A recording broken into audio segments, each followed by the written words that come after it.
Woe to that wreath, the pride of Ephraim's drunkards, to the fading flower, his glorious beauty, set on the head of a fertile valley, to that city, the pride of those laid low by wine. See, the Lord has one who is powerful and strong. Like a hailstorm and a destructive wind, like a driving rain and a flooding downpour, he will throw it forcefully to the ground. That wreath, the pride of Ephraim's drunkards, will be trampled underfoot. That fading flower, his glorious beauty, set on the head of a fertile valley, will be like figs ripe before harvest. As soon as people see them and take them in hand, they swallow them. In that day the Lord Almighty will be a glorious crown, a beautiful wreath for the remnant of his people. He will be a spirit of justice to the one who sits in judgment, a source of strength to those who turn back the battle at the gate. And these also stagger from wine and reel from beer. Priests and prophets stagger from beer and are befuddled with wine, they reel from beer, they stagger when seeing visions, they stumble when rendering decisions. All the tables are covered with vomit and there is not a spot without filth. Who is it he is trying to teach? To whom is he explaining his message? To children weaned from their milk, to those just taken from the breast? For it is, do this, do that, a rule for this, a rule for that, a little here, a little there. Very well then, with foreign lips and strange tongues God will speak to this people, to whom he said, this is the resting place, let the weary rest, and this is the place of repose, but they would not listen. So then, the word of the Lord to them will become, do this, do that, a rule for this, a rule for that, a little here, a little there, so that as they go they will fall backward, they will be injured and snared and captured. Therefore hear the word of the Lord, you scoffers who rule this people in Jerusalem. You boast, we have entered into a covenant with death, with the realm of the dead we have made an agreement. When an overwhelming scourge sweeps by, it cannot touch us, for we have made a lie our refuge and falsehood our hiding place. So this is what the sovereign Lord says, see, I lay a stone in Zion, a tested stone. A precious cornerstone for a sure foundation, the one who relies on it will never be stricken with panic. I will make justice the measuring line and righteousness the plumb line, hail will sweep away your refuge, the lie, and water will overflow your hiding place. Your covenant with death will be annulled, your agreement with the realm of the dead will not stand. When the overwhelming scourge sweeps by, you will be beaten down by it.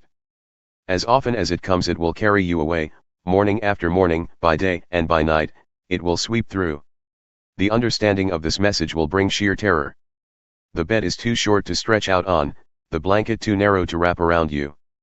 The Lord will rise up as he did at Mount Perazim, he will rouse himself as in the Valley of Gibeon, to do his work, his strange work, and perform his task, his alien task.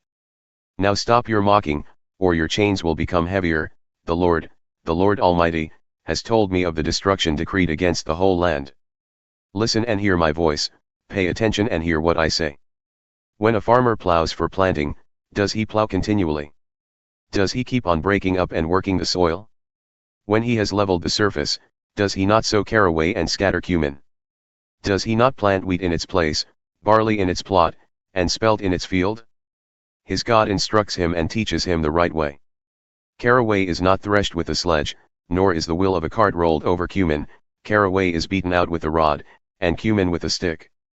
Grain must be ground to make bread, so one does not go on threshing it forever. The wheels of a threshing cart may be rolled over it, but one does not use horses to grind grain.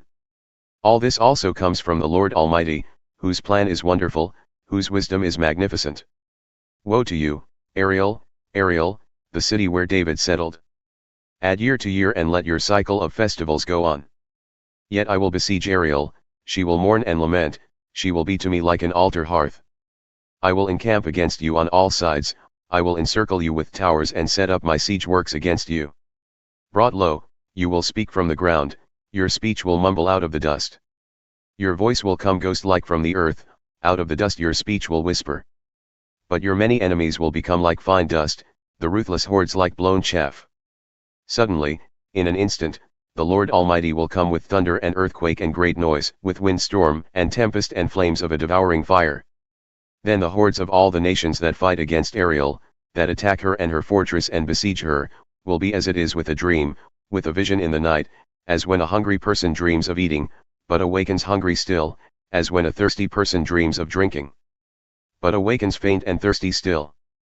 So will it be with the hordes of all the nations that fight against Mount Zion.